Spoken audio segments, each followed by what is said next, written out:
जय हिंद दोस्तों, कैसे हैं आप सभी। आई होप आप सभी अच्छे होंगे। तो दोस्तों, मैंने कल की वीडियो में ये डिस्कस किया था कि परिसंचरण तंत्र किसे कहते हैं और ये कितने प्रकार के होते हैं। उसमें दो प्रकार के थे, खुला परिसंचरण तंत्र और बंद परिसंचरण तंत्र, जिसे इंग्लिश में ओपन टाइप सर्कुलेटरी सिस्टम कहते हैं खुले वाले को, और क्लोज टाइप सर्कुलेटरी सिस्टम जिसे इंग्लिश में कहते हैं बंद वाले परिसंचरण तंत्र को। वहीं पर बंद परिसंचरण तंत्र में तीन भाग थे, एकल परिसंचरण तंत्र, अपूर्ण दोहरा परिसंचरण तंत्र और जो था हमारा तीसरा दोहरा परिसंचरण तंत्र, जिसमें मैंने एकल परिसंचरण तंत्र और अपूर्ण दोहरा परिसंचरण तंत्र को पूरा डिस्कस करके और उसका पीडीएफ भी दे दिए थे। आज हमारा टॉपिक था दोहरा परिसंचरण तंत्र। तो उससे पहले मैंने कहा था कि अगर हम दोहरा परिसंचरण तंत्र पहले पढ़ेंगे तो उसमें हम पहले धमनी और सिराओं का अंतर स्पष्ट कर लेंगे, उसके बाद हम दोहरे परिसंचरण तंत्र को स्टार्ट करेंगे। क्योंकि दोहरे परिसंचरण तंत्र में डबल सर्कुलेटरी सिस्टम में वहाँ पर धमनी और सिराओं का खेल है। अगर धमनी सिराएं समझ में आ गई तो हमारा दोहरा परिसंचरण तंत्र कुछ भी नहीं है। तो हम सबसे पहले धमनी और सिराओं का अंतर समझते हैं। और जो रक्त परिसंचरण तंत्र है, यहीं पर आता है रक्त परिसंचरण यानी दोहरा परिसंचरण तंत्र। यहीं पर रक्त परिसंचरण आता है, जिसकी खोज विलियम हार्वे ने किया था। रक्त परिसंचरण तंत्र की खोज विलियम हार्वे ने किया था। और रक्त परिसंचरण तंत्र की जो वाहिनियां हैं, जो नलिकाएं हैं, वो तीन प्रकार की हैं, धमनी, सिरा और कैपिलरीज यानी केशिकाएं। तो ये तीन प्रकार की हैं। तो हम यहाँ पर जो मुख्य हैं, मेन है, तो धमनी और सिरा, इनको हम डिस्कस कर लेते हैं। अभी जब हम दूसरा जो दोहरा परिसंचरण तंत्र हम डिस्कस करेंगे तो उसमें हम चित्र बनाएंगे, तो वहीं पर दिखा देंगे कौन सी कैपिलरीज हैं। तो हम सबसे पहले इसे देख लेते हैं कि ये इसकी जो परिभाषा होगी वो क्या होगी। सेम उसी तरीके से जो परिसंचरण तंत्र में थी, उसमें था कि ये पूरा एक तंत्र है। यहाँ पर ऐसा है कि एक ऐसी प्रक्रिया जिसमें रुधिर के अनुसार यानी रक्त के अनुसार कार्बन डाइऑक्साइड, ऑक्सीजन, पोषक पदार्थों और हार्मोन का संवहन कराया जाए, यानी एक जगह से दूसरे स्थान पर ले जाया जाए।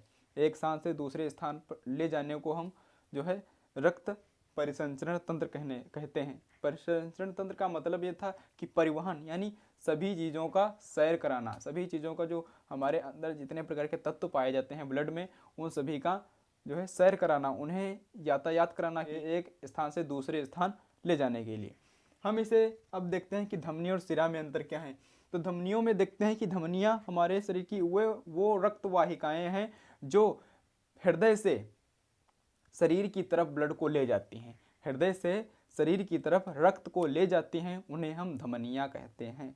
वहीं पर अगर हम देखें सिराओं को, जो सिराएं होती हैं वो शरीर से हृदय में लाती हैं ब्लड को, वो पूरे शरीर से हृदय में लाती हैं, यानी धमनियाँ पहुँचा देती हैं। हर एक केशिकाओं के पास में धमनियाँ होती हैं, महाधमनी होती, फिर धमनियाँ होती, धमनिकाएँ होती हैं, फिर होते हैं केशिकाएँ। अब केशिकाएँ छोटी छोटी, बहुत ही छोटी संरचना है, वो हमारे ऊतकों को रक्त पहुँचाती हैं और वहीं से एक विभाजन हो जाता है रक्त का, और वहीं से जो है सिराएँ बनना स्टार्ट हो जाती हैं। वहाँ पर केशिकाएँ होते हैं, जो सिराओं की केशिकाएँ होती हैं, वहीं पर सिरिकाएँ होती हैं और सिरा होती है, और एक महासिरा होती है जिसे वेना कावा इंग्लिश में कहते हैं। अब वो वेना कावा आकर के हृदय में रुधिर को दे देती है और वहीं से फिर स्टार्ट हो जाता है। ये हमारी धमनी और सिरा हैं।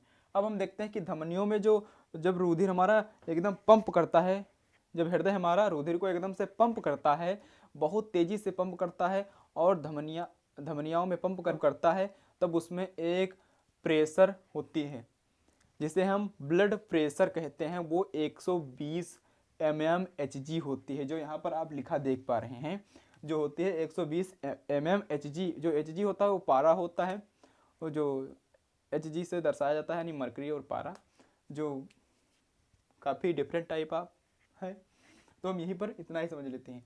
जो हम देखते हैं धमनियाँ होती हैं, धमनी होती हैं, वो काफ़ी मोटी होती हैं, ये लचीली नहीं होती हैं।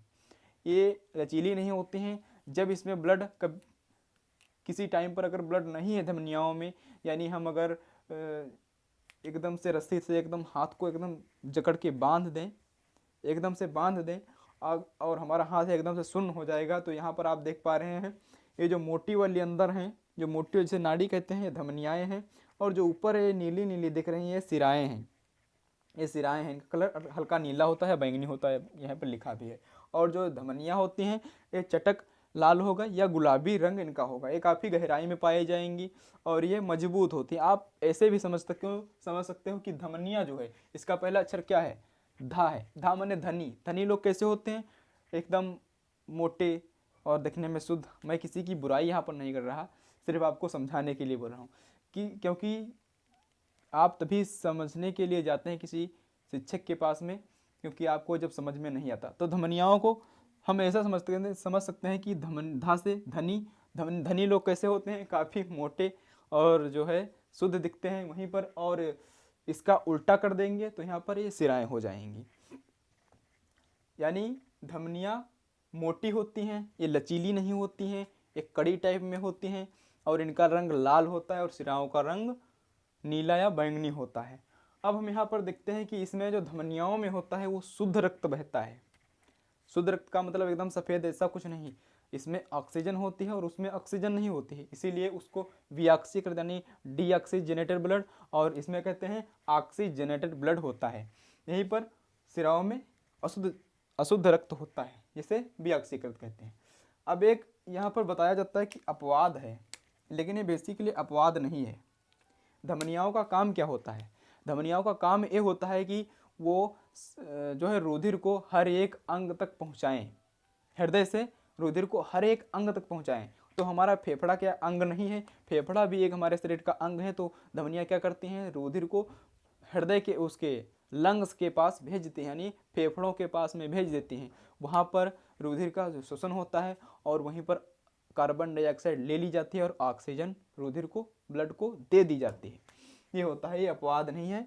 फिलहाल में ये जो है इसमें सभी धमनियाँ होती हैं, उसमें शुद्ध रुधिर बहता है। जो है फुफ्फुसी धमनियाँ होती हैं उसमें अशुद्ध रुधिर बहता है। और यहीं पर उल्टा है, यानी जस्ट इसका बिल्कुल उल्टा है। इस ब्लड प्रेशर को हटा करके जस्ट इसका बिल्कुल उल्टा है। यहाँ पर अगर हम देखें अपवाद जो है यहाँ पर, तो फुफ्फुसी सिरा हैं, ये भी अपवाद नहीं है, ये भी अपवाद नहीं है, क्योंकि ये भी यही कार्य करती हैं। इसमें क्या होता है, सभी सिरा, सभी वेन्स अशुद्ध रुधिर को लाते हैं हृदय से, हृदय में लाते हैं पूरी बॉडी से। और जो फुफ्फुसी सिरा होती हैं ये क्या करती हैं, ये फेफड़ों से शुद्ध रुधिर हृदय में लाती हैं। अब हृदय में हमारा जो मानव हृदय होता है इसमें 4 चैम्बर होते हैं, यानी 4 चैम्बर्ड हार्ट होता है मनुष्य का, और उसमें 2 आलिंद और 2 निलय होते हैं।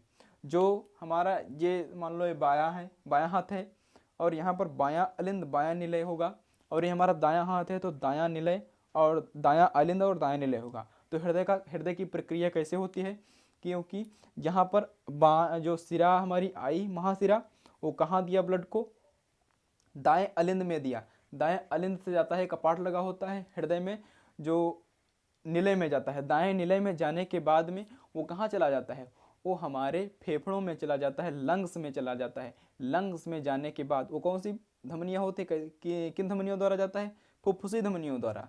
अब वहाँ पर जाने के बाद में जो फेफड़ों से फिर 2 आई होती हैं नलिकाएँ, वो होती हैं फुफ्फुसी सिरा। अब वो फुफ्फुसी सिराओं में शुद्ध रुधिर होता है, उसमें ऑक्सीजनेटेड ब्लड होता है।